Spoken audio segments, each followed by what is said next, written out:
السلام عليكم ورحمة الله وبركاته. ازيكم عاملين ايه؟ يا رب تكونوا بخير وتكونوا بصحة وسعادة وبركة. ونبدأ كده فيديو جديد. نصلي على النبي عليه أفضل الصلاة والسلام. اللهم صل وسلم وبارك على سيدنا محمد وعلى آله وصحبه أجمعين. نصلي كده على الرسول علشان الفيديو يبقى فيه بركة وخير كده.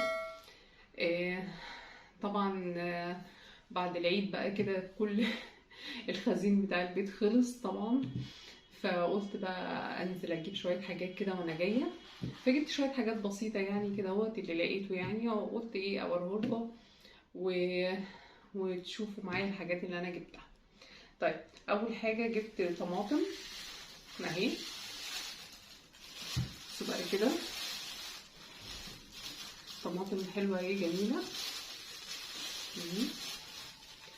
عشان اصلصلها. انا دايما بحب يعني دايما احب اصلصل الطماطم واخليها جاهزه عندي في البيت علشان لو احتجت اي حاجه في اي وقت اعملها على طول. بصراحه يعني بتسهل جدا ان انت تقومي تطبخي، تعملي شويه مكرونه، تعملي شويه كشري صغيرين كده، تلاقي الحاجه جاهزه، الصلصه جاهزه عندك. دي نعمه كبيره جدا جدا جدا اما تلاقي الصلصه بتاعتك في التلاجة. وانا يا جماعه انا ما بحبش اجيب الصلصات اللي بره اللي هي الجاهزه ديت. مش عارفه، لما بحطها على الاكل الطعم بتاعها بيبقى كله كده مواد حافظه، فانا ما بحبهاش خالص بصراحه. فانا بحب دايما اجيب الطماطم واعملها انا صلصه في البيت. حتى في ناس بتحب يعني بعد ما تعمل الطماطم صلصه وكده تحط عليها شويه الصلصه اللي هي الجاهزه دي. انا ما بعملش كده، انا على طول بحط الطماطم بتاعتي جاهزه، وقصدي اللي انا ببقى مصلصلها جاهزه يعني. وانا عملتها معاكم كذا طريقه يعني في القناه يعني، دايما احبها جاهزه عندي. حتى لو اخد اعمل كام كيلو في كام كيلو كده واخليهم عندي، احطهم بقى في برطمانات ازاز كده. انا كنت عاملاها لكم قبل كده، برطمانات ازاز كده تكون نظيفه ومعقمه، وتحطيها في التلاجة وتكوني قافلاها كويس. وممكن تحطي على الوش كده نقطتين زيت على وش البرطمان. لما تحطي الصلصه تحطي عليها نقطتين زيت كده وتقفليها كويس قوي علشان ما تدخلهاش اي هواء. ده بالنسبه للطماطم. فانا لقيتها حلوه النهارده. الناس بقى بدات تفتح كده بعد العيد وبقى فيه طماطم وحاجات، فقلت اجيب. دي بالنسبه للطماطم. جبت كمان ازازتين خل اهو. الخل بينفعني جدا، بغسل بيه الخضار، بغسل بيه الفاكهه، بغسل مش اصلا الازايز ناقصه يعني يا جماعه، دي مش مفتوحه والله، بس هي جايه ناقصه كده، مش عارفه، انا اول مره اشوفها. بس هي اتطبقت كده وانا كنت جايباها. فالخل على طول دايما لازم يبقى عندي في البيت دايما. يعني على الاقل ازازتين كده يكونوا موجودين. يعني بنعمل منه كل حاجه يعني، الخضار، تنظيف خضار، تنظيف فراخ، بنضف بيه كمان الغسالة، بحطه في الغسالة تاخد دورة كده. ممكن امسحه وامسح بيه الخشب. فعلى طول لازم الخل ده بصراحة يبقى عندي على طول.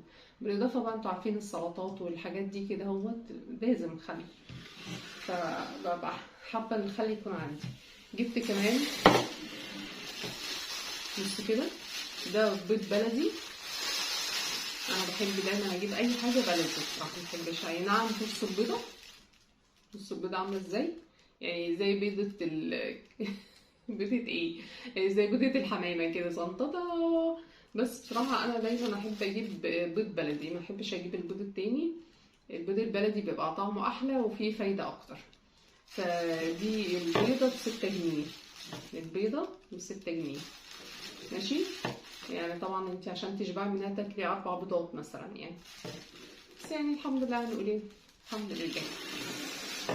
ده كده بالنسبه للبيض. كده لحسن واحده تجري ولا حاجه. كنت جايبه 10 60. بجيب كده من الناس اللي بتبقى قاعده في كده، ستات بتبقى قاعده، ستات كده فلاحين بخيرهم كده بيبقوا قاعدين، فبجيب منهم. جبت كمان فلفل حراق. طبعا الفلفل الحراق ده ما بستغناش عنه في البيت. جبت ربع كيلو على قد عشان ما يبص عندي. بنعمل بيه حاجات يعني، ممكن انا كمان احطه في الفريزر. فيعني الحمد لله. هو فلفل حلو وبلدي ريحته حراقه قوي على فكره. ريحته حراقه قوي. انا بحب قوي الفلفل البلدي ده، غير الفلفل الكبير قوي ده بتاع السوبر. فالفلفل ده يعني اساسي لازم يكون عندي في الثلاجه، نحطه على الجبنه، على الفول، على ناكله كده، نحمره جنب البتنجان كده يعني. بمناسبه البتنجان بقى، جبت البتنجان برضو اهو.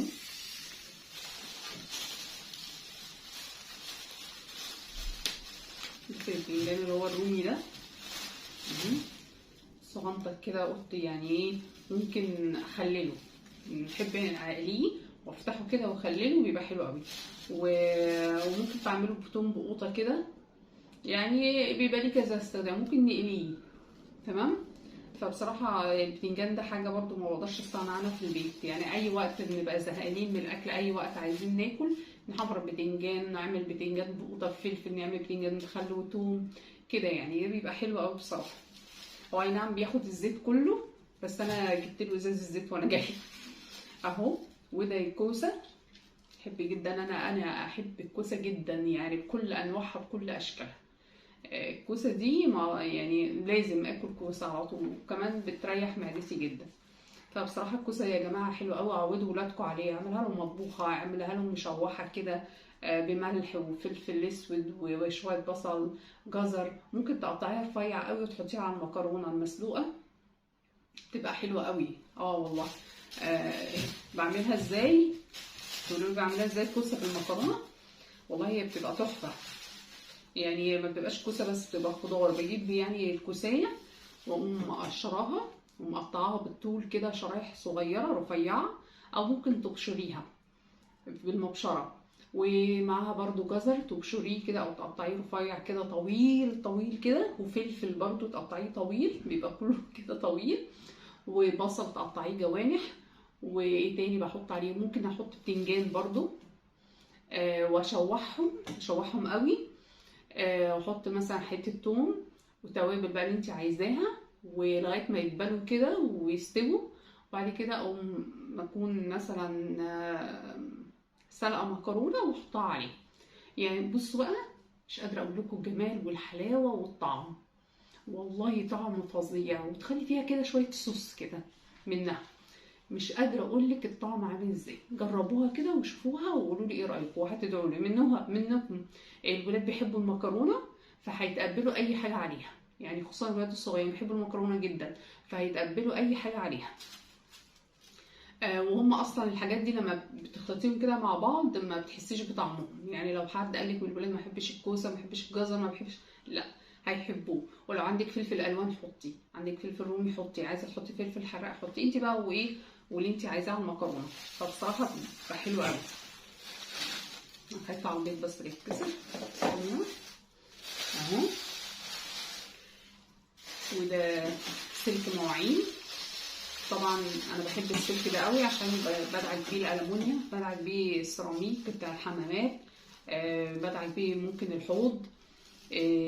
بحب قوي ده يعني بصراحه ما اقدرش استغنى عنه. بقطعه بقى، بقطعه حتت كده واحطه في الكيس، وقت ما احب اخد واعمل بيه اللي انا عايزاه، بيبقى حلو قوي بدعك الالومنيوم. بس اقفله بقى كده عشان ايه ما يصليش اهو. الحته دي مش عارفه ب5 جنيه تقريبا يعني كانت قبل كده دي بنجيبها مثلا بنص جنيه ولا حاجه، دلوقتي بقت ب5 جنيه. لا الله الحمد لله. دي علبه سمنه. هتقولي علبه سمنه صغيره؟ هي علبه سمنه صغيره لان انا ما بستخدمش سمنه كتير في الاكل، يعني دايما معظم طبيخي بزيت بصراحه. يعني السمنه مش عارفه احسها كده بتجلد كده، ولا يعني مش عارفه بتجمد الاكل بعد شويه، لكن الزيت بيخليه حلو كده مفلفل، خصوصا على الرز. فدي سمنه زيت صغيره. جبت بقى ايه؟ قلت لكم جبت بتنجان، يبقى لازم اجيب زيت. طبعا احنا هنا يعني تقريبا بنشرب الزيت، مش عارفه الزيت بيروح فين، كل يوم ازازه كل يوم ازازه من الصغننين دول. فقلت بقى ايه، نجيب ازازه كبيره كده، ده زيت عافيه، زيت ذره اهو. يعني بصراحه انا اول مره اجربه، فهجربه كده ونشوف مع بعض. تمام. يبقى كده ده ازاز الزيت، عشان برضو البتنجان ده هياخد الزيت كله انا عارفه. طيب وجبنا ايه كمان؟ استنوا كده اقول لكم جبت بقى ايه. جبت بقى تقيل قوي.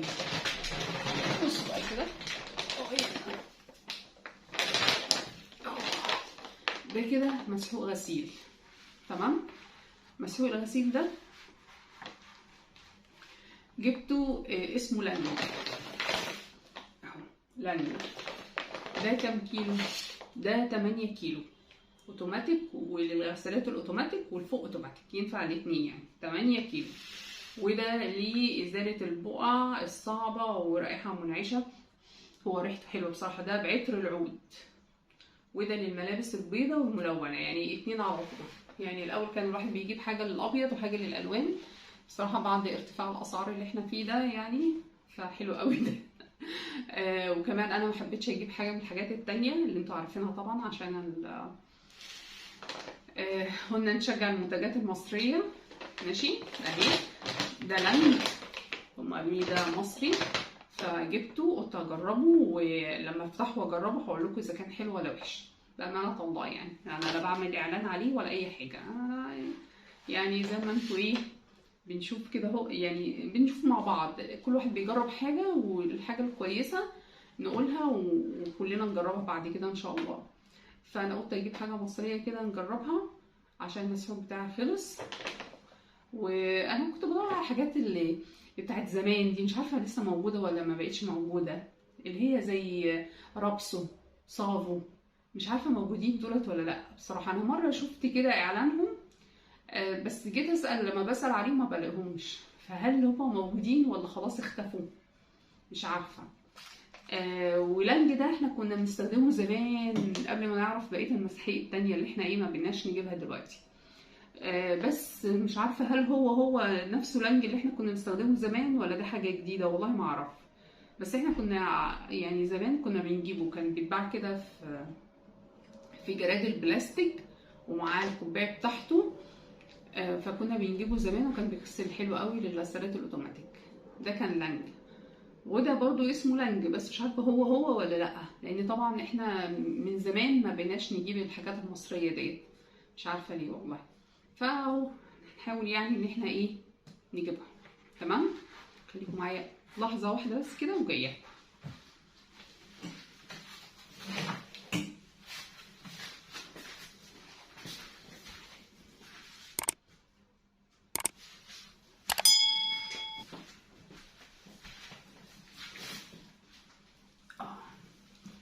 انا جيت بس. فدي كانت مشترياتي النهارده. اوكي، ان شاء الله لما اجيب اي حاجه اوريها لكم، وقولوا لي طبعا ايه رايكم في الحاجات اللي انا يعني بجيبها.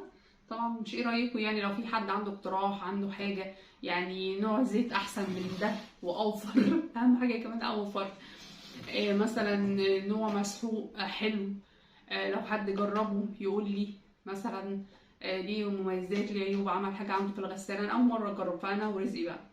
فده يا جماعه كان مشترياتي النهارده، ويا رب يكون الفيديو عجبكم. وما تنسوش يا جماعه بالله عليكم بالله عليكم بالله عليكم اللايك والشير، واللي اول مره يشوف القناه بتاعتي يا ريت يشترك فيها عشان خاطري ارجوكم. ويا ريت تشغلوا الفيديو من اوله لاخره، من اوله لاخره، وتسيبوا لي كومنت حلو كده تقولي لي ايه رايكم في القناه، او يعني عرفوني كده، عايزه اعرف الفيديوهات حلوه. يعني انا لما بطلع معاكم في الفيديوهات بيبقى دمي تقيل، دمي خفيف، يعني مش دمي خفيف انا اضحكوا، يعني مقبوله يعني فاهمين. يعني عايزه اعرف الحاجات دي وتقولوا لي رايكم بصراحه يعني. وعايزه كمان ايه، وعايزاكم يعني ايه تشغلوا لي فيديوهات كتير عشان انا محتاجه مشاهدات كتير، او محتاجه يعني ان الفيديوهات بتاعتي تشتغل كتير في القناه. بس فان شاء الله يكون كده وشكم حلو عليا، والقناه بتاعتي تشتغل باذن الله، واشوفكم على خير باذن الله. والسلام عليكم ورحمه الله وبركاته. السلام عليكم.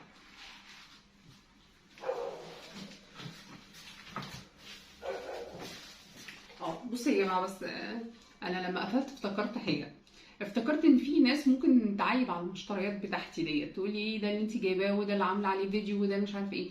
انا هنا يا جماعه فاتحه القناه علشان كلنا نشجع بعض، كل واحد فاكر حاجه ناسي حاجه يجيبها يعملها. يعني كاني انا قاعده كأن انا قاعده مع حد بحبه بكلمه، فبقول له والله انا شوف جبت ده النهارده وعملت ده وهجرب ده، وده بدور عليه ما لقيتهوش، يا ترى الاقيه فين. يعني كده مش بعمل فيديو، انا بعمل فيلم، بعمل شو عشان اجيب بقى مشتريات غاليه بقى واماكن غاليه ومشتريات واو، وابقى جايبه مثلا حاجات من سوبر ماركت قد كده بعشرات الالوف يعني والكلام ده كله. لا، انا بعمل فيديو عشان كلنا نشجع بعض، عشان اللي ناسي حاجه، اللي لسه فاكر الناس قافله ينزل يجيب، اللي مثلا ما يعرفش اللنج ده يجيبه، اللي ما يعرفش مثلا زيت كده يعني كده فاهمين؟ يعني انا كاني مثلا واحده اختي مثلا بكلمها بقول لها انا جبت ده النهارده وجبت ده النهارده والاسعار كذا ولا مش عارف ايه وكده وكده. وعلى فكره انا بنسى الاسعار جدا جدا، والله يعني حكايه الاسعار والحسابات ديت انا بنساها جدا. فتلاقوني هو ده كان ب 300 جنيه لنج ده 300 جنيه 8 كيلو ب 300 جنيه تمام. فيعني انا بنسى الاسعار وكده، في حاجات ممكن اقول لكم عليها سعرها، في حاجات يعني انسى اقول لكم عليها ايه السعر. يعني الفلفل الاخضر ده انا نسيت اقول لكم ده فاكراه، ده الكيلو ب 20 تمام. الفلفل الاخضر ده الكيلو ب 20، الكوسه ب 10، البتنجان برضو مش عارفه ب 10 تقريبا او 12، الطماطم ب 8. فالحاجات دي يعني ايه اللي بفتكرها تمام. وفي حاجه ممكن اكون ايه مش شارياها النهارده، شاريها مثلا امبارح اول ومخلياها ما استخدمتهاش عشان ابقى ايه افركه كده مره واحده. يعني مش معقول اروح اجيب ازاز زيت اوريها لكم، اروح اعمل فيديو على ازاز زيت، اعمل فيديو على لانج كده بس، لا. فممكن بجمع كام حاجه كده مع بعض وافرجها لكم علشان يبقى ايه كذا حاجه يعني مع بعض في الفيديوهات. فمحدش يطلع يتريق بالله عليكم ويقعد يقول لي ايه ده المشتريات دي مش حاجات عاديه واحنا بنشتري. انا عارفه ان الكل بيشتري كده واحسن من كده واقل من كده وكل حاجه، انا عارفه والله. بس انا زي ما بقول لكم كده، انا احب افتح الكاميرا واتكلم معاكم زي ما اكون مثلا مكان مع اختي تمام، اتكلم مع جارتي، اتكلم مع صاحبتي كده. فبفتح واقول لكم انا جبت كذا عملت كذا. والله يعني ايه ده اللي انا اقدر عليه، يعني انا ده اللي انا جبته وده اللي اقدر عليه تمام. بس انا حبيت بس اقول لكم الكلام ده عشان محدش يطلع ويكتب لي كومنتات تريقه، ولا اقول لكم اكتبوا عايزين تكتبوا كومنتات تريقه اكتبوا براحتكم عادي مفيش مشكله، اي كومنتات وخلاص اعرف رايكم فيها ايه تمام. يلا اشوفكم بقى على خير، السلام عليكم ورحمه الله وبركاته.